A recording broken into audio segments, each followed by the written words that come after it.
அரைக்கா சம்மனை போற்றி. நான் தாரணி.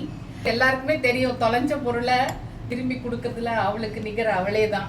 தொலைஞ்ச பொருள் மட்டும் இல்லை, தொலைஞ்ச சந்தோஷம், தொலைஞ்ச வாழ்க்கை எல்லாத்தையுமே அவகிட்ட மனசார வேண்டிக்கிட்டா நிச்சயமா நமக்கு நல்லபடியா திருப்பி தருவா. வீட்டுக்காரரோட பாஸ்போர்ட் ரெனியூவல் அடுத்த நாள். ஆனா அவரோட சர்டிபிகேட்லாம் எங்கேயோ வச்சுட்டேன். 2 பேரும் இப்படியே ஃபுல்லா ஒரு 24 hours தேடிட்டோம். நாளை காலையில அப்பாயின்மெண்ட். சரி, அரைக்காசம்மனை வேண்டுனே, அம்மா எப்படியாவது எனக்கு கிடைச்சாகணும், 48 நாளைக்குள்ள உன் கோயிலுக்கு வரேன் அப்படின்னு சொல்லிட்டு அதே மாதிரி வேண்டிட்டு போய் கபோர்டை திறந்து எந்த பக்கம் தேடினேன்னா அந்த விட்டுட்டு இன்னொரு பக்கம் பார்த்தா ஃபைல் அடியில இருந்தது. அம்மா தாயேன்னு சொல்லி வேண்டிக்கிட்டு இப்போ வந்துட்டேன். அரைக்காசம்மனோட அருளோட எல்லாரும் நல்லா இருக்கணும், இந்த உலகம் சுபீட்சமா இருக்கணும்னு வேண்டிக்கிறேன்.